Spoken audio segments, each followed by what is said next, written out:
পড়াশোনা জানলে আল্লাহ ভালো করে তাই আসে পদ্ধতি গাছ গোছালে। হাসপাতাল আছে, রোগী আছে, কিন্তু নেই কোনো ডাক্তার। শুনতে অবিশ্বাস্য লাগলেও নাটোরের লালপুর উপজেলার একটি গ্রামে ঠিক এভাবেই চলছে কথিত 500 শয্যার হাসপাতাল।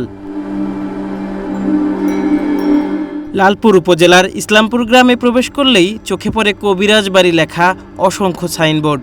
গ্রামের প্রায় 2 শতাধিক বাড়িতে চলছে হাড়ভাঙা রোগীদের চিকিৎসা, আর এসব বাড়িতে শয্যা রয়েছে প্রায় 500টি। দেশের বিভিন্ন জেলা থেকে দুর্ঘটনায় আহত হাত, পা কিংবা মেরুদণ্ডের হাড়ভাঙা রোগীরা গাড়ি ও অ্যাম্বুলেন্সে করে এখানে চিকিৎসা নিতে আসছেন। স্থানীয়দের তথ্য মতে একসময় দিনমজুরি বা অন্যান্য পেশায় যুক্ত থাকা অনেকেই এখন নিজেদের কবিরাজ পরিচয়ে চিকিৎসা দিচ্ছেন। রোগীদের কাছ থেকে চিকিৎসা বাবদ নিচ্ছেন 10,000 থেকে 1 লাখ টাকা পর্যন্ত। এই ব্যবসাকে কেন্দ্র করে গ্রামটিতে গড়ে উঠেছে নতুন বাজার, টিন সেট ঘরের জায়গায় উঠেছে বহুতল ভবন। পড়াশোনা জানলে আল্লাহ ভালো করে তাই আসে পদ্ধতি গাছ গোছালে। পাতাটার নাম কেউ কয় বাঁশি সুন্দরী, কেউ কয় ভূতরাজ, আরও বিভিন্ন রকমের গাছ গোছালে আছে। মনে করেন থাকা মাকা শখ দেওয়া, কারো আছে 10,000, কারো আছে 15,000, কারো আছে 20,000। এই চিকিৎসা নিচ্ছে আজ থেকে 19 দিন হইতেছে। মানে তাল গাছে উঠে তাল পাড়তে লেগে পড়ে গেছিলাম। কথিত কবিরাজদের দাবি থানা পুলিশকে ম্যানেজ করেই চলছে এই কার্যক্রম। তাদের ভাষ্য, এই এলাকার একজন অশিক্ষিত কবিরাজও নাকি MBBS অর্থোপেডিক চিকিৎসকের চেয়েও বেশি দক্ষ। এমনকি তারা এক্স-রে রিপোর্ট হাতে নিলেই বলে দিতে পারেন সমস্যা কোথায়। রাজশাহীতে লিয়ে গেলে 2-2.5 লাখ টাকা লাগবে, তা ওই 3-4 বার করে অপারেশন করা লাগবে। আর এখানে কিছু লাগতেছে না, খালি এক্স-রে রিপোর্ট নিয়ে এসে দিচ্ছেন, আপনি 1 মাস এখানে থাকতেন, থাকার পরে ঠেঙ্গাতে হাঁটাই দিচ্ছে। এক্স-রে রিপোর্ট আনি আপনার ওই MBBS ডাক্তারের থেকে যদি কাল বেশি না বুঝে তখন মানে যা কি কেন না দেখান, যদি কাল আমাকেও দেখান MBBS ডাক্তার ফেল করে দিব। থানার টাকা কন্ট্যাক্ট আছে সব কবিরাজের সাথে। কত করে লাগে মাসে? আমার কয় যারা বড় হেড ধরে না বলে বেটা মানলাম, এর সাথে একটা ইয়ে আছে, চুক্তি আছে। আপনাদের কত করে লাগে? আমার দেয় ভাস্তি, যাই হোক কিছু দেয় তো না দিলে আর 20-30 হাজার তা তো দিতেই হবে, তাছাড়া কি আর হবে? লালপুর থানা। সত্যি কথা, এই আসে ভাই মোটরসাইকেল তেল করে কিনবো, এইটু কত? ওই 200-500 দিয়ে তেল কিনবি। হ্যাঁ তেল কিনবি যে কয় তেল ভাই, একটু তেল কিনবো, হয় না আইসি। কবিরাজরা আরও বলেন, 2004 সালে মরহুম আবুল হোসেন ও মান্নান কবিরাজ পৈতৃক সূত্রে এই চিকিৎসা শুরু করেন। বর্তমানে তাদের অনুসারী ও শিষ্য মিলিয়ে প্রায় 2 শতাধিক ব্যক্তি এই পেশায় যুক্ত। এখানে নিয়ে আসছে 18,000 টাকা কন্টাকে, 1 মাসে ভালো করে দিয়ে তারা টাকা নেবে। এই চিকিৎসাটা প্রথমে পাতা লাগাচ্ছে, পাতা লাগায় বেশ আরাম পাচ্ছে, এখন যে শুধু মালিশ ডলিচ্ছে, অনেক আরাম। তবে এসব চিকিৎসকের নেই কোনো সরকারি অনুমোদন বা লাইসেন্স। যদিও কবিরাজদের দাবি রোগীরা সুস্থ হয় বলেই দূর দূরান্ত থেকে মানুষ আসছেন এখানে। আসে বিভিন্ন জায়গায় চিকিৎসা করে, তারা যখন ভালো হয় না বা সময় বেশি লাগে সেই সময় আসে আমাদের।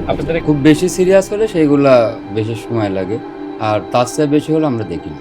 পাতার নাম আমার জানা নাই, তবে আমাদের পূর্বপুরুষ থেকে এটা চলে আসতেছে। এটা মানুষের ভেঙে ফাইটে গেলে গাছ দিলে উপকার হয়। এই আমরা শিক্ষা ছিল কর্ম করছি, মানুষ ভালো হয় দেখেছি, মানুষ ভালো হচ্ছে তাই দেখছি, গাছের গাছ তৈরি করলে ভালো হয়, অত না হলে 20 জনের কথা। অন্যদিকে চিকিৎসা নিতে আসা রোগী ও স্বজনদের দাবি, হাসপাতালে চিকিৎসা ব্যয়বহুল হওয়ায় তারা এখানে এসেছেন। ডাক্তারের কাছে গেছিলাম, আমার কাছ থেকে তারা বলে 65,000 টাকা চাইছিল। আমি এর জন্য ওখান থেকে চলে আসছি, সেটা হলে খুলনায়। তা আমি দেখলাম যে আমি 65,000 টাকা দেবো, যেহেতু আমার পরিচিত ওই জায়গায় আমি রুগী টুগি নিছি, ভাইয়ের এই জায়গায় যাই, ইনশাল্লাহ এই জায়গায় নিয়ে এসে ইনশাল্লাহ আমি অপারেশন করতে হবে। ওরা বলছে যে 1.5 লাখ টাকা লাগবে অপারেশন করতে। আমার তো 1.5 লাখ টাকা সম্ভব না। এখানে হচ্ছে আপনাদের পাতা লাগাইছে, ওনারা রোগ ভালো হলে টাকা নিবে, ভালো না হলে টাকা নিবে না। ডাক্তার কাছে না গেন, পাতা লাগানো সারাক্ষণ করলে যাচ্ছে এদিকে। পুলিশকে টাকা দিয়ে এই অবৈধ কার্যক্রম চলছে এমন অভিযোগ অস্বীকার করেন লালপুর থানার অফিসার ইনচার্জ। তিনি বলেন, এ ধরনের অভিযোগ এই প্রথম শুনলেন।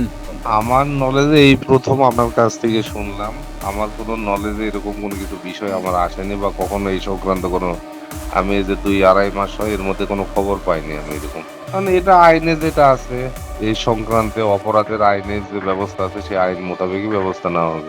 তবে অনুমোদনহীন এসব চিকিৎসা কেন্দ্রের বিরুদ্ধে দ্রুত ব্যবস্থা নেওয়ার কথা জানিয়েছেন সিভিল সার্জন। তার ভাষ্য, ভুল ব্যান্ডেজের কারণে অনেক ক্ষেত্রে গ্যাংগ্রিন হয়, যার কারণে পরে হাত পা কেটে ফেলতেও হয়। এটি জনস্বাস্থ্যের জন্য মারাত্মক ঝুঁকি। যাদের কথা বললেন তারা তো আসলে চিকিৎসার জন্য কোনোভাবে সনদপ্রাপ্ত না, তারা চিকিৎসার এই প্রসিডিউরও জানেন না। এমনকি তারা যদি হচ্ছে এক্সরে বা অন্য কিছু করেও থাকে, তারা হচ্ছে সে সম্পর্কে আসলে বোঝারও কথা না। বরং তাদের এই অপচিকিৎসার ফলে যেসব ঘটনা ঘটবে, প্রথমত হচ্ছে পঙ্গুত্ব বরণ করবে, স্থায়ীভাবে তারা হচ্ছে কর্মক্ষমতা হারাবে।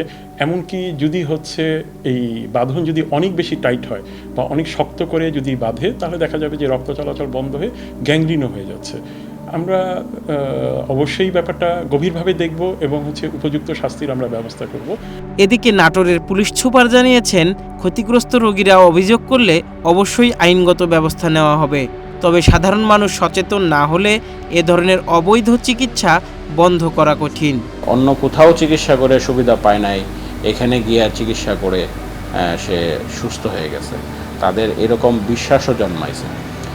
এইটা আসলে এমন একটা পর্যায়ে গেছে, এটা একদম আইন শৃঙ্খলা দিয়ে এগুলো নিয়ন্ত্রণ করা খুব কঠিন।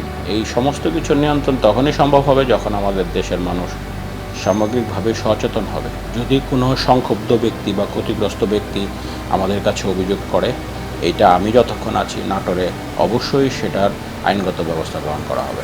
চিকিৎসার নামে এই ব্যবসা আশার আলো নাকি ভয়ঙ্কর প্রতারণা, প্রশ্ন এখন সেখানেই।